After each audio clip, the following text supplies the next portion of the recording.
Vaqt eng odil hakam, tarix esa eng buyuk ustozdir. 1996-yil Mustaqil O'zbekiston o'z iqtisodiy mustaqilligini mustahkamlash, jahon moliya hamjamiyatida munosib o'rin egallash sari dadil qadamlar tashlayotgan ayni bir pallada milliy taraqqiyotning mustahkam intellektual poydevoriga aylangan muqaddas dargoh O'zbekiston Respublikasi Bank Moliya akademiyasiga asos solindi. Ilk bosqichda atiga ikki yo'nalish bank ishi va moliya sohalarida bilim berishni maqsad qilgan bu maskan aslida kelajakdagi ulkan yutuqlar va yuksalishlar sari yo'l ochgan tarixiy qaror edi.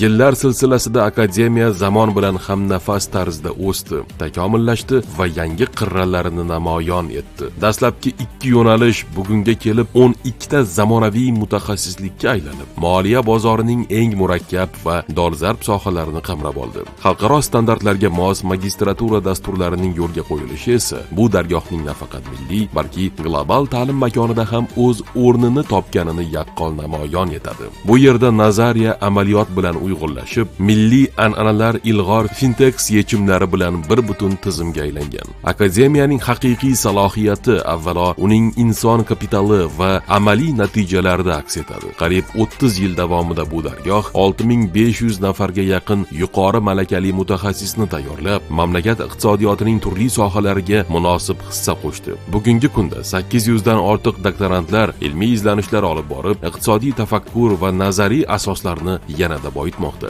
Shu bilan birga 1600 dan ziyod tinglovchilarning xorijiy amaliyotlarda ishtirok etishi, ularning xalqaro tajribani o'zlashtirib, uni milliy tizimga tatbiq etayotgani akademiya faoliyatining keng qamrovli va strategik ahamiyatga ega ekanini ko'rsatadi. Bu raqamlar ortida esa vatan taraqqiyotiga xizmat qilayotgan minglab fidoyi insonlar taqdiri mujassam. Bugun Bank Moliya akademiyasi o'zining 30 yillik yubileyini munosib kutib olar ekan, bu sana faqat o'tmishga nazar tashlash emas, balki kelajak sari yangi marralarni belgilash nuqtasidir. Akademiya raqamli iqtisodiyot, innovatsion moliya va global hamkorlik sharoitida yanada yuksak cho'qqilarni zabt etishga tayyor. Aziz ustozlar, muhtaram tinglovchilar va faxrli bitiruvchilar, ilm va ma'rifat maskani bo'lgan qadrdon akademiyamizning 30 yillik shonli to'yi muborak bo'lsin. Faoliyatingiz bardavom, yutuqlaringiz yanada zalvorli, kelajakka qadamlaringiz esa doimo mustahkam bo'lsin.